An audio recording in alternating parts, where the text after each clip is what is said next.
क्या आपको प्रॉब्लम है ड्यू पॉइंट एंड ह्यूमिडिटी क्या होता है ये समझने में? अगर यस तो आप सही जगह पर हैं। इस वीडियो में हम आपको बहुत ही इजी वे में बता देंगे कि ड्यू पॉइंट एंड ह्यूमिडिटी ये दोनों के दोनों फुल कंसेप्ट क्या है और इसे कैसे हम लोग समझ सकते हैं। तो सबसे पहले हम लोग बात करेंगे ड्यू पॉइंट के बारे में। सो ड्यू पॉइंट को चलिए समझते हैं, ठीक है। तो ड्यू पॉइंट को हम समझते हैं, बट उससे पहले मैं आपको एक छोटा सा एग्जांपल देना चाहता हूँ। तो अगर मैं आपके सामने यहाँ पर एक ये मैंने कॉटन लिया हुआ, ये क्या है मैंने कॉटन।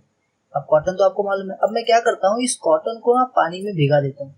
अब मैं क्या करता हूँ, इस कॉटन को पानी में भिगा देता हूँ। अब ये जो है ना ये वेट कॉटन हो चुका है, ठीक है। ये क्या हो चुका है, वेट कॉटन, भीग गया है पूरी तरह से ये। अब मैं क्या चाहता हूँ पता है कि मैं इस कॉटन को सुखा दूँ। क्या कर दूँ, सुखा दूँ, इसे ड्राई कर दूँ। अभी वेट कॉटन है ना, मैं इसे ड्राई कॉटन बनाना चाहता हूँ। तो मैं क्या करूँगा, तो आप में से हो सकता है कोई एक दिन सोचेगा कि सर एक काम करो, इसको ना हवा में रखो। सर हवा में रखोगे तो ये फटाक से सूख जाएगा, है ना। ऐसे हवा में नहीं रहेगा तो ये जल्दी सूखेगा नहीं, टाइम लगेगा। इसको हवा में रख दो, फटाफट सूख जाएगा। तो मैंने वही किया। मैंने इसे ना क्या किया पता है, एक ऐसे जगह पे रखा है इस कॉटन को, ये जो वेट कॉटन है इसको ऐसी जगह पे रखा है जहाँ पे ना एयर बहुत ज्यादा है। जहाँ पे क्या है, एक ऐसे रूम में इसको रखा मैंने जहाँ पे एयर बहुत ज्यादा है, ठीक है। तो क्या हुआ, मैंने देखा कि सच में कुछ समय के बाद ये जो कॉटन ये सूख गया। ये कॉटन जो है ये ड्राई कॉटन हो गया। अब मैं यहाँ पे सोचने लगा कि भाई ऐसा क्यों हो रहा है। ये कॉटन पहले वेट था, मैंने हवा में कॉटन को रखा और कॉटन सूख गया फटाक से, कॉटन ड्राई कॉटन हो गया। आप बोलोगे सर ये तो नॉर्मल सी चीज है।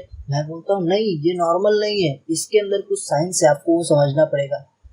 जब कॉटन वेट था तब का बात मुझे समझा, इसके अंदर वाटर था, है ना। कॉटन वेट कब होता है, जब इस कॉटन ने वाटर को एब्जॉर्ब कर लिया है। फिर कॉटन कुछ समय बाद ड्राई हो गया, मतलब इसका वाटर कहीं गायब हो गया। कब गायब हुआ, जब आपने क्या किया, इसे एयर के मीडियम में रखा। तो इस एयर ने क्या किया, इस एयर ने ना ये जो वाटर था ना इस कॉटन के अंदर के, उसको एब्जॉर्ब कर लिया। बात को समझिए आप, मतलब ये जो अपने एयर में रखा ना इस वेट कॉटन को, फिर कुछ समय बाद ये ड्राई कॉटन हो गया, यानी इसका वाटर सूख गया। यानी कि क्या हुआ, ये जो एयर है ना, इस एयर ने इस वेट कॉटन में से जो वाटर थे ना उसको एब्जॉर्ब कर लिया। तो इससे आपको क्या समझ में है पता है, इससे आपको ये समझना चाहिए कि एयर के पास एक बहुत ही खास पावर होती है। एयर के पास पता है क्या पावर है, कि वो ना वाटर को एब्जॉर्ब कर लेता है। तो इस बात को याद रखना, एयर एब्जॉर्ब वाटर, ये एयर की कैरेक्टरिस्टिक है, ये एयर की पावर है, ठीक है। इस बात को आप याद रखना, एयर क्या करता है, वाटर को एब्जॉर्ब करता है। तो चलो ये बात हमें समझ में आ गया कि एयर जो है वो वाटर को एब्जॉर्ब करता है।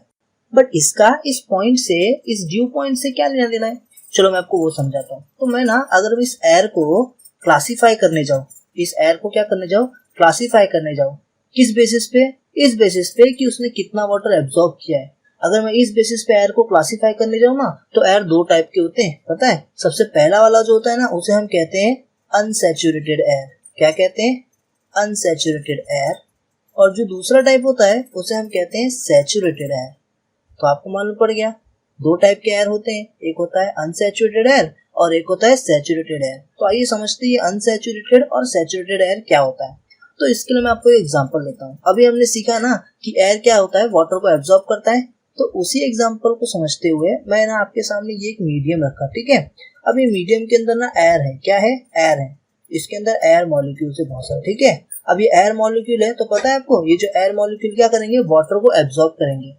बट मैं आपसे एक छोटा सा क्वेश्चन पूछता हूँ, ये जो एयर है ये वाटर को एब्जॉर्ब करेंगे मानता हूँ, बट कितना वाटर एब्जॉर्ब करेंगे, क्या इसका कोई लिमिट है क्या, या अनलिमिटेड वो लोग वाटर एब्जॉर्ब कर लेते हैं, जितना वाटर है सब आने दो सब कुछ एब्जॉर्ब कर लेंगे। नहीं, ऐसा नहीं होता। ये जो एयर मॉलिक्यूल्स है ना, ये कुछ लिमिट तक ही वाटर को एब्जॉर्ब कर पाते हैं। मतलब इनका कुछ लिमिट होता है कि इतना वाटर ही एब्जॉर्ब कर पाएंगे, इससे ज्यादा वाटर आएगा ना तो ये उसको एब्जॉर्ब नहीं करेंगे। समझ में आया क्या, ओके। तो ये बात समझ गया हमको। तो इसका लिमिट कितना होगा, ये जो मैंने यहाँ पे मीडियम बनाया इसके अंदर जो एयर मॉलिक्यूल है इसका लिमिट कितना होगा, तो हम कंसीडर करते हैं कि इसका लिमिट होगा 100 ml।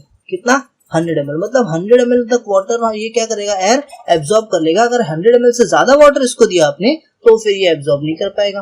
चलो ठीक है, तो मैं इसके अंदर ना वाटर वेपर डाल देता हूँ ताकि ये एयर मॉलिक्यूल एब्जॉर्ब कर ले।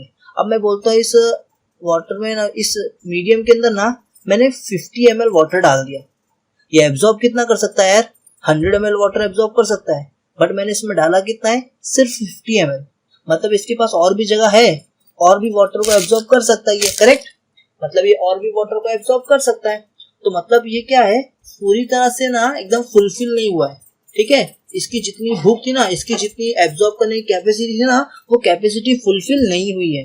तो ऐसा एयर जिसका क्या बोलते तो ऐसा एयर जो और भी वाटर को एब्जॉर्ब कर सकता है, अभी तक फुलफिल नहीं हुआ है उसका कैपेसिटी, ऐसे एयर को हम लोग बोलते हैं अनसैचुरेटेड एयर। क्या बोलते हैं हम? Unsaturated air. क्लियर रहेगा? अच्छा, तो अगर मैंने इसकी कैपेसिटी फुलफिल कर दी तो मतलब इसको 100 ml का वाटर चाहिए ना, उतना तक ही वाटर एब्जॉर्ब कर सकता है ना, और मैंने 100 ml तक का वाटर डाल भी दिया।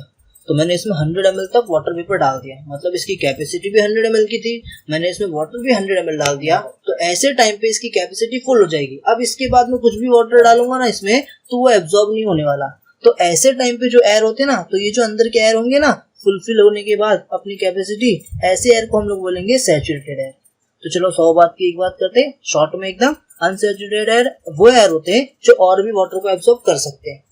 सैचुरेटेड एयर वो एयर होते हैं जब और भी वाटर को एब्जॉर्ब नहीं कर सकते, ठीक है। तो अगर और भी कैपेसिटी है वाटर एब्जॉर्ब करने की, तो भैया आप अनसैचुरेटेड एयर हो। और अगर आपके पास कैपेसिटी फुल हो गई कि भाई अब आप और एयर को और वाटर को एब्जॉर्ब नहीं कर सकते, तो फिर आप सैचुरेटेड एयर है। तो आइए अभी हम समझते हैं कि अनसैचुरेटेड एयर और ये सैचुरेटेड एयर क्या होता है, ठीक है। तो इसके लिए ना हम यहाँ पे एक रूम लेते, कुछ एक इन्वायरमेंट लेते, तो ठीक है, ये एक रूम है, ठीक है। इस रूम के अंदर ना बहुत सारे एयर मॉलिक्यूल्स है, बहुत सारे क्या है, यस, एयर मॉलिक्यूल्स है। अब इससे पहले एग्जांपल में हमने क्या देखा कि एयर मॉलिक्यूल्स क्या करते हैं, वाटर एब्जॉर्ब करते हैं। एयर के पास क्या पावर है, वाटर को एब्जॉर्ब करने की पावर है। तो इसके अंदर जो एयर है ना, इनके पास भी क्या होगा, वाटर को एब्जॉर्ब करने का पावर होगा। बट सर मेरा एक क्वेश्चन है, ये जो एयर है ये कितना वाटर को एब्जॉर्ब कर सकते हैं, कितने वाटर वेपर को एब्जॉर्ब कर सकते हैं? क्या अनलिमिटेड वाटर वेपर को एब्जॉर्ब करेंगे कि जितना भी इसमें वाटर वेपर डालोगे सब एब्जॉर्ब कर लेंगे? नहीं, ऐसा नहीं होता। ये लोग ना कुछ एक लिमिट तक ही वाटर को क्या कर सकते हैं, एब्जॉर्ब करते हैं। ये जो एयर है ना, ये कुछ एक लिमिट तक वाटर को ही एब्जॉर्ब कर सकता है। उससे ज्यादा वाटर अगर इसके पास आ गया ना, तो फिर ये एयर बोलेगा ना बाबा ना, हमसे ना हो पाएगा, और ज्यादा वाटर को हम लोग एब्जॉर्ब नहीं कर सकते, ठीक है। तो इसका लिमिट होगा कुछ, ये बात याद रखना। तो क्या इस एयर का भी कुछ लिमिट है? यस, हम ऐसा कंसिडर करते हैं कि ये जो एयर है ना, इस एयर का लिमिट है 100 ml। कितना? 100 ml। मतलब कि 100 ml से ज्यादा अगर वाटर आपने इस एयर में दे दिया, तो ये एयर उतना वाटर को एब्जॉर्ब नहीं करने वाला, ठीक है। तो चलो अभी हम लोग समझते हैं ये अनसैचुरेटेड एयर और ये सैचुरेटेड एयर क्या होता है, ठीक है। तो मान लेते हैं कि इसका कैपेसिटी 100 ml था, ये 100 ml तक का वाटर एब्जॉर्ब कर सकता है, और मैंने इसको 100 ml नहीं, मैंने इसको सिर्फ 50 ml वाटर ही दिया। मैंने इसे कितना दिया? सिर्फ 50 ml वाटर ही दिया। तो क्या ये और वाटर एब्जॉर्ब कर सकता है? यस, ये और 50 ml वाटर एब्जॉर्ब कर सकता है। तो कोई एक ऐसा एयर जिसकी कैपेसिटी फुलफिल नहीं हुई है, उसकी कैपेसिटी जितनी थी उतनी एयर उसको, उतनी वाटर वेपर उसको नहीं मिली है, तो कोई एक ऐसा एयर जिसकी कैपेसिटी जितनी है उतनी उसे वाटर वेपर नहीं मिली है, उस एयर को मैं बोलूंगा अनसैचुरेटेड एयर। और अगर कोई दूसरे शब्द में आप बोलना चाहो तो ऐसा बोल सकते हो कि वो एयर जो और वाटर वेपर एब्जॉर्ब कर सकता है, वो एयर जो और वाटर वेपर एब्जॉर्ब कर सकता है, उसे आप बोलोगे अनसैचुरेटेड एयर। ओके, तो सैचुरेटेड एयर किसे कहते हैं? अब सपोज यहाँ पे हमने 50 ml दिया था ना, मैं बोलता हूँ नहीं, मैंने इसे 100 ml फुल दे दिया, मतलब इसकी कैपेसिटी भी 100 ml, मैंने इसे दे भी दिया 100 ml वाटर, तो इसकी कैपेसिटी फुल हो गई। तो ऐसी एयर को जो अपना फुल कैपेसिटी, जितना इसकी कैपेसिटी उतना इसने वाटर एब्जॉर्ब करके रखा है, उस एयर को मैं बोलूंगा सैचुरेटेड एयर। अलग शब्द में बोलना चाहो तो मैं ऐसा बोल सकता हूँ कि कोई भी ऐसा एयर जो और ज्यादा वाटर एब्जॉर्ब नहीं कर सकता, उसे मैं बोलूंगा सैचुरेटेड एयर। तो आई होप आपको अनसैचुरेटेड एयर और सैचुरेटेड एयर समझ में आ गया हो, ठीक है। अब हम लोग जरा देखते हैं इसके बाद क्या। अब इसके बाद आपको बहुत अच्छी चीज समझना है कि ये जो अनसैचुरेटेड एयर है और ये जो सैचुरेटेड एयर है, हाँ ये तो आपको समझा था। अब एक बहुत अच्छी चीज आपको इसमें समझनी होगी, वो ये है कि इसका जो ये कैपेसिटी है, जैसे भी इसका 100 ml कैपेसिटी था, ये कैपेसिटी किन किन चीजों पे डिपेंड करता है? तो ये कैपेसिटी बहुत चीजों पे डिपेंड करता है, बट हमें सिर्फ एक चीज पे समझना है, वो है टेम्परेचर। वो क्या है? टेम्परेचर। ये जो कैपेसिटी है ना, ये ज्यादा करके ना टेम्परेचर पे डिपेंड करता है। अच्छा, कैसे डिपेंड करता है बताता हूँ। अगर आपका टेम्परेचर बढ़ गया ना, तो इसका वाटर एब्जॉर्ब करने का कैपेसिटी भी बढ़ जाएगा, ठीक है। और अगर इसका टेम्परेचर घट गया तो वाटर एब्जॉर्ब करने का कैपेसिटी भी घट जाएगा। ये बात को आप समझे? पक्का? चलो ठीक है, एग्जांपल के तौर पे जैसे कि मान लेते हैं कि ये जो एयर है ना, इसका एब्जॉर्ब करने का कैपेसिटी कुछ तो है, हम लोग बोलते हैं कैपेसिटी सी है, ठीक है। तो ये जो सी है ना, ये हमेशा डायरेक्टली प्रोपोर्शनल रहेगा टेम्परेचर के। इसका मतलब अगर टेम्परेचर बढ़ा तो एब्जॉर्ब करने का कैपेसिटी भी बढ़ जाएगा। मतलब अभी सपोज इसका टेम्परेचर है 25 डिग्री सेल्सियस, ठीक है। अब मैं इसका टेम्परेचर बढ़ा के कर देता हूँ 30 डिग्री सेल्सियस, तो क्या टेम्परेचर बढ़ने के बाद कैपेसिटी अभी भी 100 ml रहेगा ना? अब इसका टेम्परेचर बढ़ के हो सकता है कितना हो जाए, 130 ml हो जाए। समझ में आया? तो मतलब जैसे टेम्परेचर बढ़ा इसका कैपेसिटी भी बढ़ गया। ओके, सो ये बात हम हमेशा याद रखना कि जो इसकी कैपेसिटी है वो हमेशा टेम्परेचर पे डिपेंड करती है और डायरेक्टली प्रोपोर्शनल होता है। यानी कि टेम्परेचर बढ़ने पे कैपेसिटी भी बढ़ेगा, टेम्परेचर घटने पे कैपेसिटी भी घटेगा। ओके, तो अब हम लोग सीधा मेन पॉइंट पे आते हैं और समझ लेते हैं ये ड्यू पॉइंट होता क्या है, ठीक है।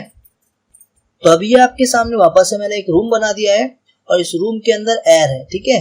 अब ये जो एयर है इसका कुछ वाटर होल्डिंग कैपेसिटी होगा। मैं बोलता हूँ इसका वाटर होल्डिंग कैपेसिटी 100 ml है, ओके। अब इसका कुछ टेम्परेचर भी होगा। मैं बोलता हूँ इसका टेम्परेचर है 30 डिग्री सेल्सियस। कितना? 30 डिग्री सेल्सियस। अब मैं क्या करूंगा, अब मैं इसके अंदर वाटर डालने वाला हूँ। क्या पूरा वाटर डाल दूंगा? नहीं, पूरा वाटर डाल दूंगा तो ये तो सैचुरेटेड एयर हो जाएगा ना, इसकी कैपेसिटी फुल हो जाएगी। मैं ऐसा नहीं करूंगा। मैं क्या करता हूँ, इसके अंदर कम वाटर डालता हूँ। मान लेते हैं मैं इसके अंदर ना बस 75 ml वाटर डाला। मैंने इसके अंदर क्या किया, 75 ml वाटर वेपर डाल दिया। तो अब ये क्या कर सकता है, एयर और वाटर को एब्जॉर्ब कर सकता है क्या? यस। और 25 ml वाटर को एब्जॉर्ब कर सकता है ये एयर। मतलब ये एयर सैचुरेटेड नहीं हुआ है, ये एयर ना अनसैचुरेटेड एयर है। तो कोई भी अनसैचुरेटेड एयर को आप अज्यूम कर लो, ठीक है।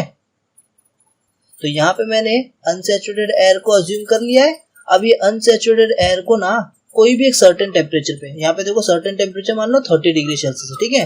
तो कोई भी एक सर्टेन टेम्परेचर पे, सर्टेन 30 डिग्री सेल्सियस पे आपके पास एक अनसैचुरेटेड एयर है, ठीक है। अब आप क्या कर रहे हो पता है, ये जो अनसैचुरेटेड एयर है ना, इसको आप सैचुरेटेड एयर बनाना चाहते हो। क्या बनाना चाहते हो? Saturated air. तो आप क्या करोगे, या तो आप इसमें और वाटर डालो या फिर ना इसका टेम्परेचर ही कम कर दो। अब और वाटर आप डाल नहीं सकते क्योंकि आपके पास पानी की कमी है। तो आप क्या करोगे पता है, आप इसका टेम्परेचर कम करोगे।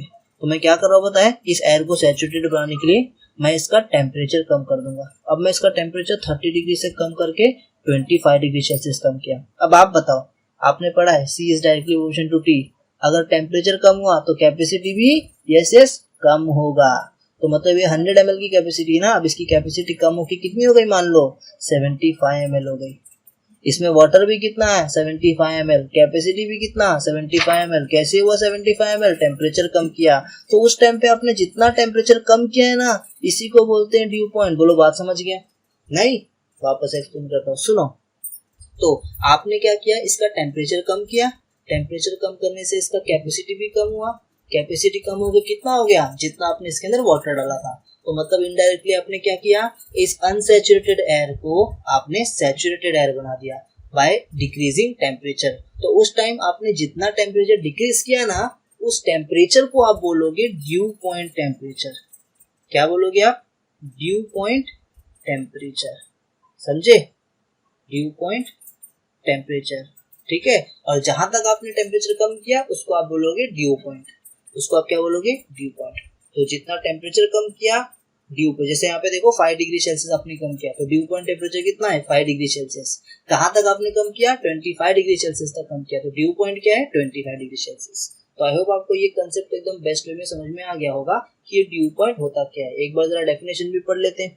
तो आपके टेक्स्ट बुक में दिया होगा, suppose unsaturated air at a certain temperature is taken at temperature is decrease. क्या बोला ये?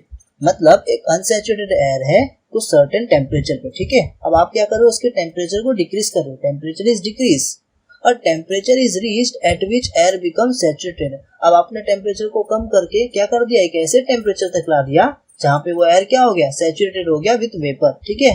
तो इस टेम्परेचर को, this temperature is called as dew point temperature. इसी टेम्परेचर को आप ड्यू पॉइंट टेम्परेचर बोलोगे। तो आई होप आपको ड्यू पॉइंट टेम्परेचर क्या हो गया ये समझ में आता है, ठीक है। तो अब हम बात करेंगे ह्यूमिडिटी के बारे में, ठीक है। तो चलो समझते हैं ये ह्यूमिडिटी क्या होता है। तो हम लोग ह्यूमिडिटी देखते हैं। तो ये आपके सामने सपोज कोई एक वॉल्यूम है, ठीक है। ये आपके सामने एक वॉल्यूम है। अब इस वॉल्यूम के अंदर क्या है, बहुत सारे एयर प्रेजेंट है। बहुत सारे क्या एयर प्रेजेंट है, यस एकदम पिछले एग्जांपल की तरह, ध्यान से समझो बस इसको। बहुत सारे यहाँ पे एयर प्रेजेंट है। अब आप क्या करो पता है, इसके अंदर वाटर वेपर डाल रहे हो। क्या डाल रहे हो? यस आप इसके अंदर वाटर वेपर डाल रहे हो, तो आपको इतना मालूम पड़ ही गया, आप तो इतने समझदार हो ही गए हो कि एयर जो है वाटर वेपर को एब्जॉर्ब कर लेगा, ठीक है। तो अब इसके अंदर आपने वाटर वेपर डाल दिया है, तो आप ना जब इसके अंदर वाटर वेपर डालते हो ना, तो उसको मेजर करने के लिए कोई एक टर्म होना चाहिए कि आपने इसके अंदर इतना वाटर वेपर डाल दिया है, ठीक है। उस टर्म को हम लोग बोलते हैं ह्यूमिडिटी। क्या बोलते हैं? ह्यूमिडिटी। तो चलो एक बार डेफिनेशन देख लेते हैं। तो the amount of water vapour present in the given volume, कोई भी गिवन वॉल्यूम है, ये जो गिवन वॉल्यूम है इसके अंदर कितना अमाउंट ऑफ वाटर वेपर आपने डाला है, उसी को हम बोलते हैं ह्यूमिडिटी। तो ह्यूमिडिटी बड़ी सिंपल सी चीज है, ठीक है। बस ध्यान रखने का, कोई भी गिवन वॉल्यूम में आपने कितना वाटर वेपर डाला, इसी को आप क्या बोलोगे? ह्यूमिडिटी। अब ये जो ह्यूमिडिटी है ना, ये दो टाइप की होती है। ये जो ह्यूमिडिटी है ये दो टाइप की होती है। आइए जरा इसे देखते हैं, ठीक है। तो ह्यूमिडिटी का सबसे पहला टाइप है एब्सोल्यूट ह्यूमिडिटी और दूसरा टाइप है रिलेटिव ह्यूमिडिटी।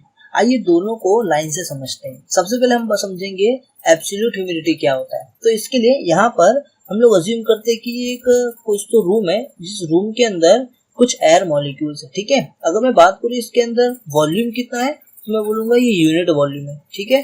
क्या है ये? यूनिट वॉल्यूम है, ओके। अब ये जो एयर मॉलिक्यूल है ये क्या करेंगे? वाटर वेपर एब्जॉर्ब कर सकते हैं, ठीक है। सो मैं ऐसा अज्यूम करता हूँ कि इसमें हम कुछ तो मास ऑफ वाटर वेपर डाल देते हैं, कुछ तो मास ऑफ वाटर वेपर डाल देते हैं। तो इसके अंदर हमने डाल दिया वाटर वेपर, ठीक है, वाटर वेपर डाल दिया। तो यूनिट वॉल्यूम में कितना मास ऑफ वाटर वेपर है, इसको मेजर करने के लिए जो टर्म होता है उसे हम कहते हैं एब्सोल्यूट ह्यूमिडिटी। समझ में आया? यूनिट वॉल्यूम में कितना मास ऑफ वाटर वेपर है ये आपको मेजर करना है, तो आप देखोगे एब्सोल्यूट ह्यूमिडिटी। आइए जरा इसका डेफिनेशन भी देख लेते हैं। तो the mass of water vapour in unit volume is called absolute humidity, ठीक है। तो यूनिट वॉल्यूम में जितना ही मास ऑफ वाटर वेपर होगा उसको आप बोलोगे एब्सोल्यूट ह्यूमिडिटी। बड़ा इजी सा चीज था, ठीक है। हाँ, इसको आप मेजर कर सकते हो। इसका ऐसा यूनिट होता है, याद रखना हमेशा, केजी पर मीटर क्यूब। क्या होता है? केजी पर मीटर क्यूब, ठीक है। इसमें आप इसको आराम से मेजर कर सकते हो, क्लियर रहेगा। अभी हम लोग देखते हैं रिलेटिव ह्यूमिडिटी क्या होता है, ओके। तो रिलेटिव ह्यूमिडिटी को भी समझते हैं हम। तो मान लेते हैं यहाँ पे एक रूम है, जिस रूम के अंदर हमने बहुत सारे एयर मॉलिक्यूल्स रखे हुए हैं। अब ये एयर मॉलिक्यूल है तो इनका कुछ वाटर वेपर एब्जॉर्ब करने का कैपेसिटी होगा, मान लेते हैं 100 ml, ठीक है। अब इसका कुछ टेम्परेचर भी होगा, जिसपे 100 ml क्या है? कैपेसिटी है, 25 डिग्री सेल्सियस है, ठीक है। इस टेम्परेचर पे 100 ml वाटर ये क्या कर सकता है? वाटर वेपर एब्जॉर्ब कर सकता है। अब हम लोग अज्यूम करते हैं कि मैंने इसके अंदर ना 25 ml वाटर वेपर क्या कर दिया? डाल दिया। तो बताओ ये एयर सैचुरेटेड है क्या? नहीं, ये अनसैचुरेटेड है, क्योंकि इसमें और 25 ml ऑफ वाटर वेपर आ सकता है, ठीक है। अब मुझे ना इसका रिलेटिव ह्यूमिडिटी निकालना है। क्या निकालना है? Relative humidity. तो मैं इसके लिए एक फॉर्मूला यूज करूंगा रिलेटिव ह्यूमिडिटी का, that is mass of water vapour upon capacity into 100, ठीक है। मतलब बताओ अब इसमें कितना मास ऑफ वाटर वेपर आपने डाला? 75, ठीक है। इसकी कैपेसिटी कितनी थी? इसकी कैपेसिटी थी 100 की, है ना, इनटू 100। तो बताओ इसमें कितना, इसका रिलेटिव ह्यूमिडिटी कितना आएगा?